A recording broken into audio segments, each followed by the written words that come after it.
દર્શક મિત્રો, ટુડે ગુજરાતી ન્યૂઝમાં આપનું સ્વાગત છે. હું છું રીના.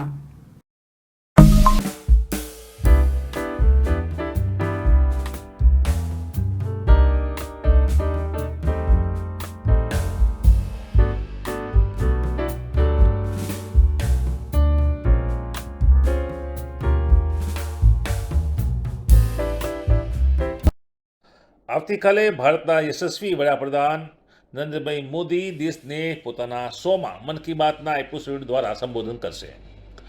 પાલનપુર ખાતે જિલ્લા ભાજપ પ્રમુખ કીર્તિસિંહ વાઘેલા અધ્યક્ષતામાં મન કી બાત કાર્યક્રમ અંતર્ગત એક પ્રેસ કોન્ફરન્સનું આયોજન કરવામાં આવ્યું હતું.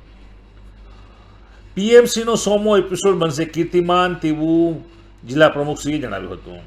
તો વળી પ્રેસ કોન્ફરન્સમાં જિલ્લા પ્રમુખે જિલ્લામાં 20 સ્થળોએ પીએમસી નરેન્દ્રભાઈ મોદી સાહેબના પ્રસારણ સેન્ટરની યાદી પણ જાહેર કરી હતી. પ્રદેશ ઉત્તર ઝોન સહકન્વીનર રાજુભાઈ ભટ્ટે પીએમ મોદીના કાર્યક્રમને વૈશ્વિક રેકોર્ડ તરીકે પણ ઓળખાવ્યો હતો. આ કાર્યક્રમ બનાસકાંઠામાં અનેક સેન્ટરો પરથી લોકો જોશે. આ કાર્યક્રમ માટે ભારતીય જનતા પાર્ટીએ વિશેષ તૈયારીઓ પણ કરી છે. ભારતીય જનતા પાર્ટીની વિવિધ જે ટીમો છે, વિવિધ નેતાગણ છે, પદાધિકારીગણ છે, એમાં ભાગ લઈ રહ્યા છે. જિલ્લાના 2612 બૂથ તેમજ 398 શક્તિ કેન્દ્ર પર આ કાર્યક્રમ પ્રસારિત થઈ રહ્યો છે. તો વળી સહકારી ક્ષેત્રમાં અગ્રેસર એવી બનાસ ડેરી દ્વારા પણ પોતાના 1700 ડેરીઓ પર આ કાર્યક્રમનું આયોજન કરવામાં આવ્યું છે. મોદી સાહેબની મન કી બાત જન કી બાત છે તેવું કીર્તિસિંહ વાઘેલાજીએ પ્રેસ કોન્ફરન્સમાં જણાવ્યું હતું. દેશના યશસ્વી વડાપ્રધાન આદરણીય શ્રી નરેન્દ્રભાઈ મોદીજીના આગામી એટલે કે આવતીકાલે 30મી એપ્રિલના રોજ ઐતિહાસિક 100મા મન કી બાત કાર્યક્રમનું આયોજન થવાનું છે. ત્યારે પાલનપુર ખાતે પત્રકાર સંબોધનમાં ભારતીય જનતા પાર્ટીના હોદ્દેદારો હાજર રહ્યા હતા અને પ્રેસને સંબોધન કર્યું હતું. ભાજપ જિલ્લા ટીમ અને કાર્યકરો 2612 બૂથ 398 શક્તિ કેન્દ્ર પર જિલ્લાના સંસદશ્રી, ધારાસભ્યશ્રી, જિલ્લા અને પ્રદેશના આગેવાનોની ઉપસ્થિતિ સાથે વિશેષ કાર્યક્રમ એવું આયોજન કરવામાં આવ્યું છે. આ કાર્યક્રમમાં સહકારી ક્ષેત્રમાં અગ્રેસર રહી બનાસ ડેરી દ્વારા પણ પોતાની 1600 ડેરીઓ પર આ કાર્યક્રમનું આયોજન કરવામાં આવ્યું છે. સાથે સાથે અનેક સ્વૈચ્છિક સંસ્થાઓ દ્વારા પણ પાલનપુર શહેર, ડીસા શહેર, થરાદ, બાબર વગેરે શહેરો અને ગ્રામ્ય વિસ્તારોમાં પણ વિશેષ કાર્યક્રમનું આયોજન કરવામાં આવ્યું છે. સમગ્ર બનાસકાંઠાની પ્રજા આ કાર્યક્રમમાં સ્વૈચ્છિક રીતે જોડાય અને આ કાર્યક્રમ ઇતિહાસ કાર્યક્રમ બનવા જઈ રહ્યો છે. ત્યારે સમગ્ર બનાસકાંઠાની પ્રજા સહભાગી બને તેવી વિનંતી જિલ્લા અધ્યક્ષ શ્રી કીર્તિસિંહ વાઘેલાએ જણાવ્યું હતું. મન કી બાત કાર્યક્રમ અંતર્ગત પ્રદેશ ઉત્તર ઝોન મીડિયા સહકન્વીનર રાજુભાઈ ભટ્ટે પીએમ મોદીના આ કાર્યક્રમને વૈશ્વિક રેકોર્ડ તરીકે ઓળખાવ્યો હતો. આ કાર્યક્રમમાં ભારતીય જનતા પાર્ટી બનાસકાંઠા જિલ્લા અધ્યક્ષ શ્રી કીર્તિસિંહ વાઘેલા, મહામંત્રી કનુભાઈ વ્યાસ, સંજયભાઈ બ્રહ્મભટ્ટ, શ્રેયાંશભાઈ પ્રજાપતિ, ઉત્તર ઝોન મીડિયા સહકન્વીનર રાજુભાઈ ભટ્ટ, જિલ્લા મીડિયા કન્વીનર ધનેશ પરમાર,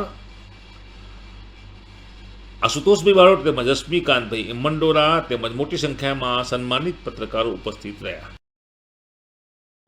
ભારત દેશના વડાપ્રધાન યશસ્વી તેજસ્વી વડાપ્રધાન જેઓ આવતીકાલે એટલે કે 30 એપ્રિલે મન કી બાતનો 100મો એપિસોડ જાહેર કરવા જઈ રહ્યા છે. લોકોને સંબોધશે અને જન સાથે સંપર્ક કરશે.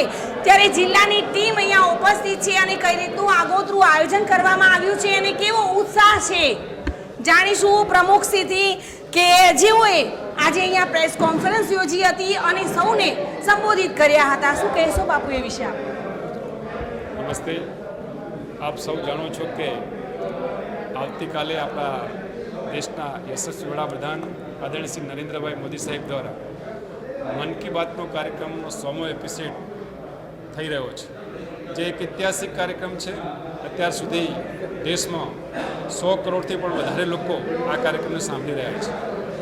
આવતીકાલે યોજનારો કાર્યક્રમ એક ઐતિહાસિક ગિનિસ ઓફ ધ વર્લ્ડમાં નોંધવા માટે જઈ રહ્યો છે. ભારતીય જનતા પાર્ટી દ્વારા સમગ્ર દેશમાં, પ્રદેશમાં અને અમારા બનાસકાંઠા જિલ્લામાં દરેક બૂથ પર, જિલ્લાના 2612 બૂથ પર આ કાર્યક્રમ થશે. 22 મંડળોમાં, 14 જિલ્લાઓમાં, 6 નગરપાલિકામાં એક વિશેષ કાર્યક્રમો થશે, જેમાં અમારા માન્ય સંસદ સભ્યશ્રીઓ, ધારાસભ્યશ્રીઓ, ચૂંટાયેલા પદાધિકારીઓ, સંગઠનના પદાધિકારીઓ અને સૌ કાર્યકર્તા મિત્રો આ કાર્યક્રમ કરી એક ઐતિહાસિક કાર્યક્રમના સહભાગી બની રહ્યા છે. અને બનાસકાંઠાની જાહેર જનતા પણ આ કાર્યક્રમમાં સ્વેચ્છાએ મોદી સાહેબ પ્રત્યે અપાર પ્રેમ ભાવ લાગણીઓ હોય તો આ કાર્યક્રમ સાંભળવા માટે આ કાર્યક્રમનું સફળ આયોજન કરી બનાસકાંઠામાં ભવ્યથી ભવ્ય કાર્યક્રમ થાય એવું આયોજન કરવામાં આવી રહ્યું છે.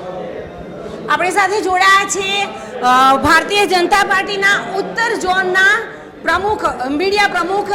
કેવો ઉત્સાહ છે રાજુભાઈ ભટ્ટ, આપ જણાવશો જરા? જબરજસ્ત ઉત્સાહ છે સમગ્ર દેશ અને ખાસ દુનિયામાં, કારણ કે આવતીકાલે 100મો એપિસોડ પ્રસિદ્ધ થવા જઈ રહ્યો છે માનનીય વડાપ્રધાન શ્રી નરેન્દ્રભાઈ મોદીનો, અને એ એક વિશ્વ વિક્રમ બનવા જઈ રહ્યો છે. અને Greenwich book of world records એની નોંધ લીધી છે. અને નોંધ એટલા માટે લીધી છે કે જ્યારે દેશના વડાપ્રધાન, દેશની સૌથી મોટી લોકશાહી, આખી દુનિયાની સૌથી મોટી લોકશાહીના વડાપ્રધાન જ્યારે સામાન્ય નાગરિક સાથે સીધો સંવાદ કરવા જઈ રહ્યા હોય એનું મહત્ત્વ આપ સમજી શકો છો. એટલે એક ઐતિહાસિક પલ છે. અને ખાસ કરીને બનાસકાંઠાની અંદર તો સમગ્ર ગુજરાતની અંદર હું એમ કહી શકું કે સૌથી શ્રેષ્ઠ આયોજન જિલ્લાના અધ્યક્ષશ્રી કરવા જઈ રહ્યા છે. સૌથી મોટી લોકશાહી છે અને બનાસકાંઠા પણ ગૌરવ અનુભવે, કારણ કે અહીંના લોકો સાથે પણ આ 100 એપિસોડમાં જ્યારે પૂર્ણ થવા જઈ રહ્યા છે ત્યારે વડાપ્રધાનશ્રીએ સીધો સંવાદ કર્યો હતો. એ વિશે શું કહેશો કનુભાઈ આપ? વડાપ્રધાનશ્રીએ જે મન કી બાતનો કાર્યક્રમ ચાલુ કર્યો એના પછી અલગ અલગ લોકોના વિવિધ ક્ષેત્રોમાં કામ કરતા લોકોનો જે ઉલ્લેખ કર્યો છે એમાંથી બનાસકાંઠામાંથી પણ 3 લોકોનો ઉલ્લેખ કરેલો છે. એક પ્રગતિશીલ ખેડૂત ઇસ્માઇલભાઈ શેરુ, બીજા ધાનેરાની અંદર પૂર વખતે જે સફાઈ કાર્ય કરવામાં આવ્યું હતું તે, અને અંબાજીની અંદર જે પગપાળા ચાલતા સંઘો છે ત્યાં રોપા વિતરણ કરવામાં આવ્યું હતું. તે 3નો ખાસ ઉલ્લેખ કર્યો છે. તો આપણા માટે આ ખાસ આનંદની વાત છે કે દેશના વડાપ્રધાનશ્રી એમના 100 કાર્યક્રમમાં 3 વખત બનાસકાંઠાનો ઉલ્લેખ કરે. કીર્તિમાન થવા જઈ રહ્યો છે, એક રેકોર્ડ બ્રેક થવા જઈ રહ્યો છે જ્યારે 100 એપિસોડ મન કી બાતના પૂરા થઈ જવા રહ્યા છે ત્યારે ટીમ કઈ રીતનું આયોજન કર્યું છે અને કેવો ઉત્સાહ છે આપ જણાવશો જરા સંજયભાઈ? ખૂબ સારો ઉત્સાહ છે લોકોમાં, પ્રજામાં, ભારતીય જનતા પાર્ટીના કાર્યકરોમાં. અમારા માનનીય અધ્યક્ષ શ્રી કીર્તિસિંહ વાઘેલા સાહેબે જે પત્રકાર મિત્રોને જણાવ્યું તે મુજબ સમગ્ર બનાસકાંઠા જિલ્લામાં ખૂબ સારા કાર્યક્રમો કરવામાં આવશે. બનાસ ડેરી દ્વારા પણ વિશેષ કાર્યક્રમ 1700 મંડળીઓમાં તેમની કરવામાં આવશે. અને ભારતીય જનતા પાર્ટીના તમામ કાર્યકરો પ્રજા સુધી પહોંચીને આ કાર્યક્રમને ખૂબ સફળ બનાવવા માટે મહેનત કરી રહ્યા છે અને આ કાર્યક્રમ ખૂબ સફળ બનશે એવો અમને આશાવાદ છે. યુવા કાર્યકર્તા છો અને યુવાનોમાં કેવો જોશ છે આપ જણાવશો? યુવાનોમાં અદ્ભુત જોશ છે. જ્યારે મોદી સાહેબ 100મી મન કી બાતનું સંબોધન કરવા જઈ રહ્યા છે ત્યારે બનાસકાંઠા જિલ્લાના તમામ 398 શક્તિ કેન્દ્ર અને 2612 બૂથમાં પ્રભાવી કાર્યક્રમને બહુ વિશેષ કાર્યક્રમો થવાના છે. તો આપે જે રીતે જોયું અને જાણ્યું તે રીતે નાનામાં નાનાથી લઈને પદાધિકારીઓ સુધી જે ઉત્સાહ છે તે કાલે આવતી 30મી એપ્રિલે પૂરજોશમાં જોવા મળશે. કરોડોની સંખ્યામાં લોકો આતુરતાથી રાહ જોઈ રહ્યા છે પીએમને સાંભળવાની. એના પર ટુડે ન્યૂઝ બનાસકાંઠા.